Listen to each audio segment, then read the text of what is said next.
there is a gentleman sitting in a wheelchair, yeah, and saying he can't vote, yeah, there is a voting station upstairs.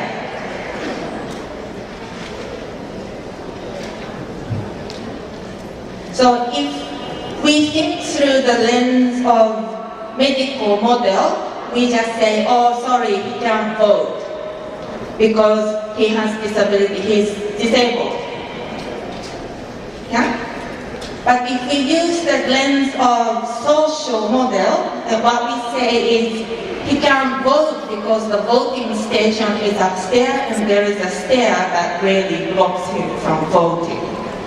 Yeah, it doesn't have to be, the voting station doesn't have to be in upstairs. So we just knock it down and then voting station to be on the ground floor so that everyone can reach. So that's the social model approach that takes out, identify and takes out different barriers. Yeah?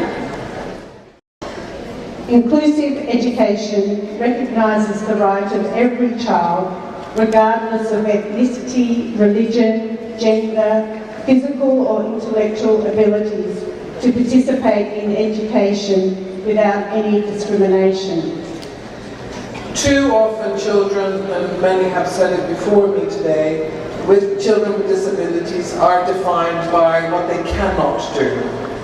But very rarely are they defined by what they can do, the ability.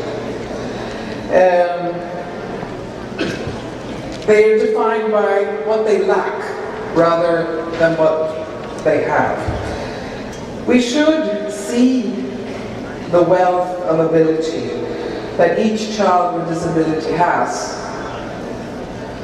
and we should enable them to engage and participate and live full lives within the communities, within the schools, within the education system, and so on. That it is the attitudes, particularly of us, teachers, professionals, the people in this room, it's our attitudes that make a difference. If we have positive attitudes, if we are welcoming, then children will succeed. And if we have negative attitudes, children will not succeed. It doesn't matter how clever, how bright, how able the children are. If we have a negative attitude towards them, they won't succeed in school. So we've got to think about what that means.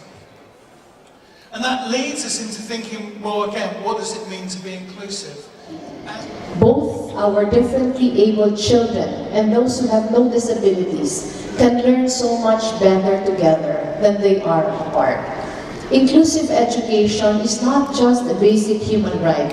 It provides them with an opportunity to learn how to navigate the reality of the world around them. By doing that, inclusive education prepares our differently abled children to thrive and become real survivors. And it's also obviously about changing our communities, making our communities more open, more welcoming to people with disabilities, to all kinds of diversity, and making our communities hopefully a better place, a more welcoming place. That's part of our next gift. But it's also, frankly, in my view, about changing our larger world. And this is no news to any of us in this room. We live in a world where there's a lot of intolerance, where we have a lot of conflicts in this world because of people being prejudged and because people make judgments about people that aren't like them. So if we, in our roles, working with PWDs, and as we try to move individuals into the community, help them become part of the communities, help them become employed, we're also hopefully helping the world become a more open, more tolerant place, more welcoming place, a richer place for all.